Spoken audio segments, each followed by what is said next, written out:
मध्य प्रदेश के मुरैना जिले का कैलारस इन दिनों खाद की किल्लत से जूझ रहा है। सुबह से शाम तक किसान खाद विक्रय केंद्रों पर लंबी लाइनों में खड़े होते हैं, लेकिन उन्हें निराशा ही हाथ लगती है। 4 से 5 दिनों की कठिनाई के बाद भी खाद प्राप्त करने में कोई सफलता नहीं मिल रही है। ऐसे में किसानों की चिंता बढ़ती जा रही है, जबकि उनके सामने फसलें बर्बादी की कगार पर खड़ी हैं। किसानों का कहना है कि समय पर खाद न मिलने के कारण उनकी फसलें सूख रही हैं और वे आर्थिक संकट में आ रहे हैं। इन समस्याओं को देखते हुए नाराज किसान जगह जगह हंगामा कर रहे हैं। विपरीत परिस्थितियों में भी साहस जुटाकर वे अपनी फसलें बचाने की कोशिश कर रहे हैं। खाद की कमी ने उन पर मानसिक और आर्थिक दोनों ही प्रकार का बोझ डाला है। खाद विक्रय केंद्र पर पहुंचे जौरा विधायक पंकज उपाध्याय सभी किसानों से एक तरफ होने और लाइन लगाने की बात कही और नियमित रूप से खाद्य वितरण हो, यह अपील की। इसके साथ जौरा कांग्रेस विधायक पंकज उपाध्याय ने मुरैना कलेक्टर को इस समस्या से अवगत कराते हुए आह्वान किया है कि किसानों को नियमित रूप से खाद आपूर्ति सुनिश्चित की जाए। इस संकट का समाधान अनिवार्य हो गया है ताकि किसान अपनी मेहनत से उपजे अनाज का संरक्षण कर सकें।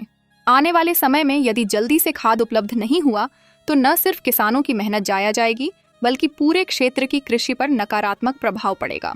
और आगे सुनिए जौरा कांग्रेस विधायक पंकज उपाध्याय क्या कहते हैं किसानों के हित में। की बात छोड़िए, चंबल में तो खाद पर कलेक्टर के सामने झापड़ देने तक की बात आ रही है भाजपा के लोग, और कैलारस में सुबह निश्चित रूप से जिस तरीके से किसानों पर अत्याचार बढ़ रहा है, हमारे अधिकारियों के सुबह 10 से 5 की ड्यूटी है। ठीक है, हमारा जो किसान अन्नदाता है वो सुबह 4 बजे यहाँ पे आएगा, रात में 10-11 बजे बैठेगा। संवेदनहीन सरकार हो चुकी है, संवेदनहीन कर्मचारी हो चुके हैं। संवेदन यहाँ पर एक भी जवाबदार आदमी अभी दोपहर के 11:30 बज रहे हैं। अगर यहाँ पे हजारों किसान लाइन में आके लगा हुआ है, चक्का जाम कर रही स्थिति बन रही है, तो क्या यहाँ पे एसडीएम को, तहसीलदार को यहाँ पे नहीं होना चाहिए था? मैं यहाँ पे आ सकता हूँ, सारा किसान यहाँ पे हजारों संख्या में इकट्ठे हो सकते हैं, लेकिन एसडीएम और तहसीलदार जो यहाँ के जवाबदार आदमी है उनको वो नहीं हो सकते? क्या कलेक्टर के पास सूचना नहीं पहुँचती है कि यहाँ पर इतनी बड़ी अराजकता फैल रही है?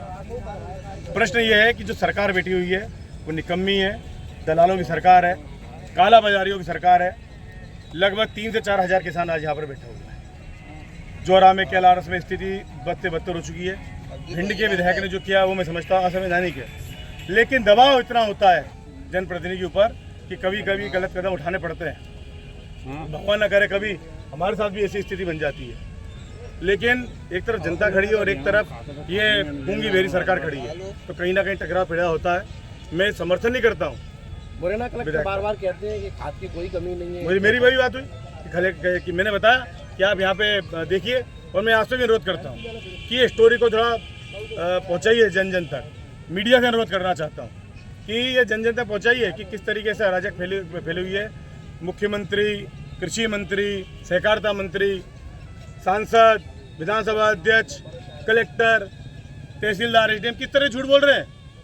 अरे यहाँ पे खाद में तो पर्ची लेके घूम रहा है, 17 तारीख की, 15 तारीख की, 22 तारीख की पर्चियाँ ले लेकर किसान घूम रहा है, ये मिल नहीं पा रही है। मैंने ये बात करी है प्रशासन से, और अगर ये खाद जो लोग खड़े हैं इनकी आज ही नहीं मिलेगी तो निश्चित रूप से कल चक्का जाम हो जाएगा।